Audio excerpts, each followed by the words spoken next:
Marcos na rin, no? I'll go to that later, but what's my point? Sila na-enjoy nila lahat yan.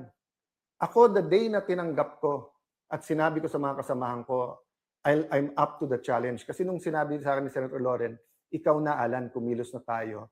Nagtanong muna ako I went to Senator Cheese and said na, ako ba dapat talaga pa? But the day na tinanggap ko, I knew I will not be an ordinary SP. This isn't the usual, di ba, na first among equals ka, na malaki pondo mo. I knew laban to ng katotohanan. And I was told already na linggo-linggo sisubukan kang alisin, taging araw-araw. And I knew na grabe ang gagawin nila, pero hindi ko na imagine talaga na I knew they were gonna throw at me the kitchen sink. But I didn't know that pati yung kitchen itatapon nila. We knew na bubuhayin yung kaso laban sa iba sa amin, pero hindi namin alam na ganun talaga yung pressure na gagamitin. No? But the reason I bring that up, I wanted to emphasize, hindi kami nagkulang sa trying to build bridges. So finally, nung naka-first base kami, kausap namin ilan high officials, and then hanggang umabot sa Malacanang, we communicated that you can trust us in me in particular and the group, kasi nakausap ko na yung grupo, gagawin namin maayos ang impeachment. Hindi namin papangako boto namin, but we will commit na we will listen to the evidence, we will view, we will hold it together with the legislative. Nag-commit din kami doon sa economic. Sabi namin, pagdating sa Blue Ribbon, aayusin natin yung mga hearings na hindi maapektuhan yung ating mga negosyante. But ako, sabi ko, kailangan lumabas yung totoo. Okay? So, hindi po kami nagkulang. So, yung 11 sa pagko-convince sa Malacanang na kalaban yan. So, the problem is they kept on inching towards doing illegal and immoral things until we got to the situation we are in here today. So yun po yung basic context of how we got here today. But more important than the state of the Senate is the state of the nation. So let me go to that. Sabi nila po, yung hindi marunong lumingon sa kanyang pinanggalingan ay hindi makakarating sa kanyang paruroonan. Sabi nila, history repeats itself. So nung sinabing never again, nagulat tayo, bakit again? But I think all of us, not only those who voted for the Marcos Duterte team, but even those who didn't, were praying and hoping maging successful dahil ang success ng administrasyon na to ay success natin lahat. Ano naging problema? Slowly and clearly, a pattern of corruption was shown. And then, nung sinabi ng Pangulo, mahiya naman kayo, lumabas po dito yung pinakamalaking corruption scam sa Pilipinas, involving trillions of pesos, including stolen money of at least hundreds of billions of pesos. By the way, si Senator Joel was one of those who first warned about it. So, kung ang sasabihin nila, paano naging Pangulo yon dahil he warned about it. Well, winarn ng Pangulo, that was, I think, SONA ng 2025. But si Joel has been warning since 2023. To be fair, panahon pa ni Duterte, sinasabi niya na bantayan yung flood control sa Bulacan. So, what is the state of the nation? Remember when President Marcos Sr. was elected, he was very, very popular. No? I think he still is one of the greatest orators of the Philippines. And he knew our culture. Alam niya yung damdamin ng Pilipino eh. At alam niya nung mga panahon na yon, when communism was sweeping the world, when there was the Cold War, and then it was sweeping Southeast Asia. And if you look at Southeast Asia, it looked like a region na sigurado ang gera, with a conflict with Malaysia over, hindi pa yung South China Sea noon, yung Sabah pa. And then, iba-iba ang religion at iba-iba ang form of government, no, ng Thailand, Singapore and Malaysia had a problem. Thailand had a problem with its neighbors, diba? Kaya kung hindi nga nagkaroon ng ASEAN, maaring naging war-torn ang ASEAN countries. But my point is, nagamit yung fear of communism, and then because from number 2 in the world sa ekonomiya, we were number 1 ang Japan sa region natin sa Asia, number 2 ang Pilipinas, then suddenly number 2, number 3 tayo sa bottom, di ba, after by the time na mag-EDSA revolution na. But the point is, ginamit yung economic crisis, ginamit yung class war, 'di ba, yung oligarchs, yung control ng oligarchy sa Kongreso at sa ating ekonomiya at yung komunista.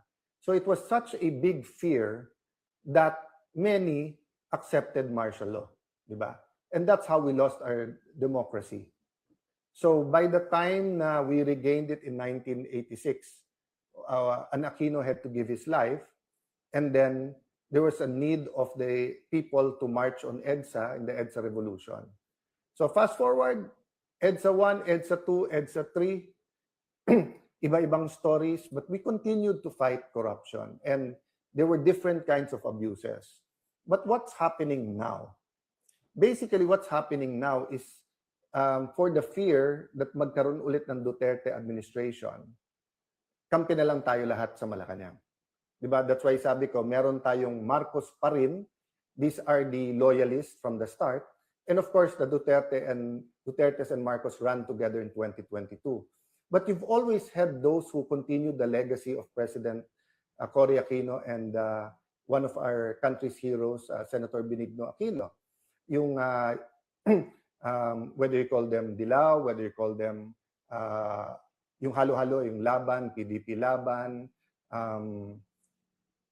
all these political parties, dilaw tapos naging pink because nga nagkaroon ng mga issues during the Duterte time, no? Pero nagulat nga ako na gumising tayo isang araw, dalawa yung kampo. Kampo ng Duterte at yung Marcos pa rin na nagsama na yung Marcos na rin. And nagulat ako because even the extreme left, even some of the extreme right, yung mga fascista at saka yung ibang mga katulad ni Senator Lacson na more rightist ang ideology and then yung leftist ang ideology. Yung dalawang paksyon nga nagkasundo eh. Mas mabuti yung mas extreme or yung affirmist kasi kahit papano nagkri-criticize din. But yung grupo nila Risa, Ontiveros, nila Ronald Llamas, talagang puring-puri na sa Marcos administration, no? So naging Marcos na rin. So nagulat din ako, people like Senator Drilon, people like Senator Coco. Because Senator Coco may tampo sa mga Duterte. So never mind na lumalabas Marcos na rin, ang importante to prevent another Duterte administration. And I don't blame those who think that extrajudicial killing is a essential part of any Duterte administration. I don't take that against you. Yan yung paniniwala nyo. Iba paniniwala namin, iba tingin namin sa drug war, iba tingin nyo. But my point is this. In the same way that oligarchs, communism, and the economic crisis was used to lose our democracy, malayo na malapit na yung panahon na we're losing our democracy because of an economic crisis which is here, because of fear of another Duterte administration, and then because of the flood control na sobrang daming tatamaan sa ating lipunan. So the moment of truth is coming, and I use it literally, the moment of truth. Ang issue ngayon, katotohanan.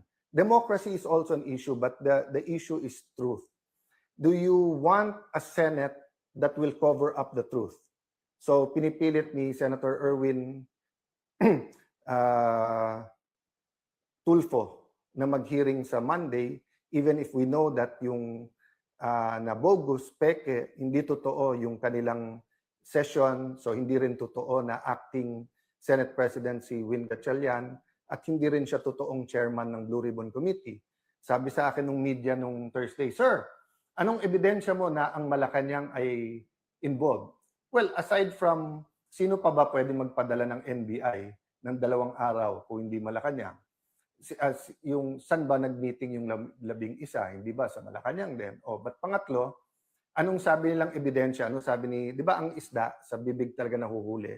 Anong sabi ni former Senate President Tito Soto?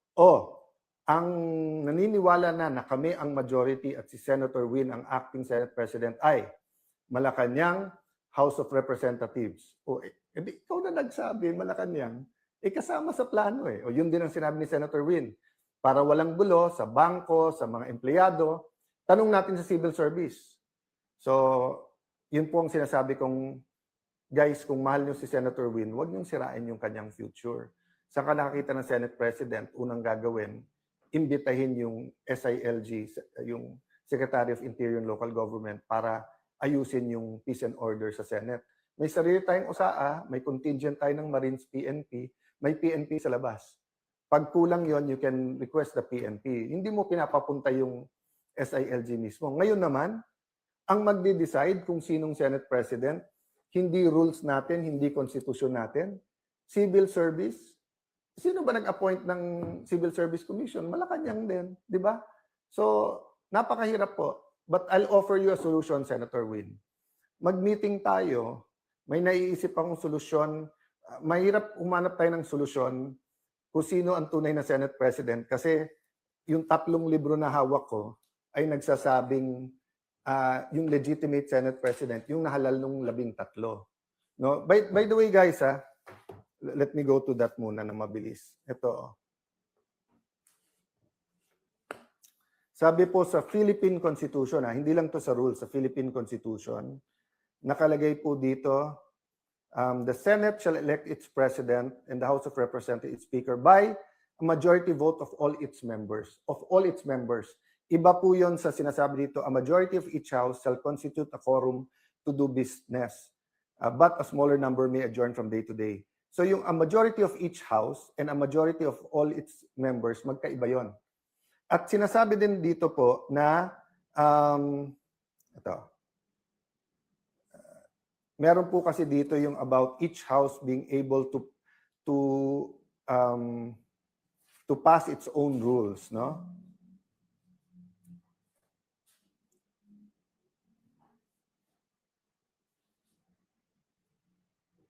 Each house may determine the rules of its proceedings. So kung titingnan mo ang rules natin, yung officers po, yung secretary, yung sergeant at arms, Senate President pro tempore at Senate President, 13 ang kailangan. Kasi all members. So, ang Constitution ay nagbibigay ng power sa rules at sinasabi po dito sa dalawa na kailangan 13. So, kung walang 13, hindi kayo tunay. Going back to yung hearing ni Senator Erwin, the 12 might want to rein him in even during martial law, even during the abuse of arrest, kaliwat kanan at yung mga torture, wala pong high official na nagsabing, kwekwelyuhan ko yan, ako mismo arrestuhin ko yan, etc. So, you know, it's incredible that you'll have a human being speaking like that. Kaya sa sulat ni former Congressman Michael Defensor, dapat ang sagot namin ay simpleng umattend kayo sa legitimate na Blue Ribbon Committee dahil yun ang may legal protection. Pero siguro idadagdag ko dun sa sulat na yung ganun mental state ng isang senator tapos siya ang magiging chairman, walang makakapag-guarantee ng inyong safety doon. At tandaan nyo po, tapos na po tayo doon sa 18 Marines. Kung gusto nila ipatawag ulit under Senator Marcoleta, pwede mag-attend sila Senator Win. Pero nandun pa tayo sa 2 o 3 witnesses na ang bibigat at may mga dokumento at talagang mayayanig yung ating bansa. Kaya po nagkakaroon ng ganito. Ang problema po, kaya sinabi kong malapit malayo.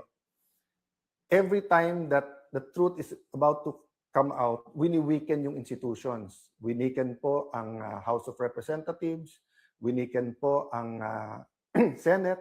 Sabi ni Senator Lacson, sirang-sira ng Senado. Ikaw naman sumira sa Senado through false testimony witness using the Blue Ribbon laban sa ating mga kasama. So, etong mga kaganapan ng May 11-13, Malacanang ang may control dyan sa NBI, hindi sa amin. Tapos iwa-whitewash nyo pa para sabihin wala ang mga NBI sa loob ng Senado. So, tama yung sinabi ni Senator Gringo. Pag armado ka at dapat nandun ka, wala ka doon at nandun ka, bakit papagalitan mo yung reaksyon? So, he was talking about yung mga panahon ng kudeta. So, kung may mga sundalo sa labas ng Malacanang, natural na magwa-warning shot ang mga taga-Malacanang, paalisin ka. So, ginulpi na nila ang isang taga-OSAA, hinabol nila ang isang senador sa loob ng Senado. So, natural, nung pinaligiran nila ang Senado at they crossed over from GSIS into the Senate na naka-full battle gear, natural na magkakaroon ng warning shot. And then ang sisisihin kami, hindi yung nanggugulo. So the point is, these hearings, you know, you had your chance to have hearings. Ilang buwan naman kayo na hindi nag-hearing, di ba? So siguro, ang haba na ng sinabi ko, my point is, mga kababayan, who are we as Filipinos? So I had to think about my role. Komportable ako sa pagso-soul search ko, sa role ko po in transforming the nation, sa role ko po bilang isang Kristiyanong may pinaglalaban. Komportable po ako, quiet life with family, building our city. Pero nung tinawag ako, step up, be with the senators, be our leader, I had to say yes. Kasi yun yung role na binibigay sa akin. I knew I wouldn't enjoy the perks. I knew na baka kasuhan muna, kulong, intimidate, offer. But kailangan ko lakas ang loob ko. I have to put my whole faith in God. Today, day by day lang ako nabubuhay. Day by